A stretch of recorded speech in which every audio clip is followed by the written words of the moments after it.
এই রান্নাটা হয়ে গেলেই সবাইকে ডেকে খেতে বসিয়ে দেবা বৌমা। আচ্ছা মা, ঠিক আছে। মা, ও মা,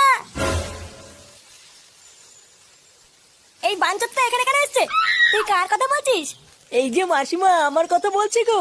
আপনার ছেলেটা না খুব দুষ্টু, একটু ইয়ার কিউ বোঝে না বাবা গো বাবা। হ্যাঁ গো, তুমি আমার ভাইকে গালাগালি দিলে। বাড়াতে গালাগালি দেবো না তো কি দেবো? ও বলছো তার বাল, বাড়া আমাকে ঘরে একা পেয়ে আমার প্যান্টের ভিতরে হাত ঢুকে দিয়েছে। মা গো মা, জামাই বাবু তুমি অত রেগে যাচ্ছ কেন? আমি তো তোমার শুধু একটু সাইজটা দেখছিলাম গো।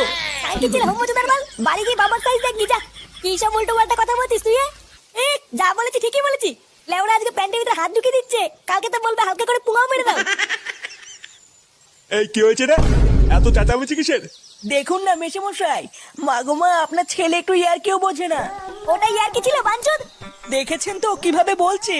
দেখো মা, আমি কিন্তু বলে দিচ্ছি, এই চুদির ভাই যদি বাড়িতে থাকে আমি কিন্তু বাড়ি থাকবো না, বলে দিলাম। চোরে বাচ্চা, তুই ঘর থেকে বেরিয়ে যা। আমরা কোনো কাজকর্মের বেলায় নেই, কোনো রোজগার পাতি নেই, আবার বড় বড় কথা। ও বাড়া, মায়ের থেকে মাসির দরদ বেশি, তাই তো? বাড়া এখন তো দেখছি আমার থেকে এই বাড়িতে হোমোচোদার দাম বেশি। লেওরা যেদিন এই হোমোচোদারা তোমার ধুতির ভিতরে হাত ঢুকিয়ে নেয়ানারি করবে সেদিন বুঝবা বালের এই বাড়িতে আমার কোনো দামই নেই।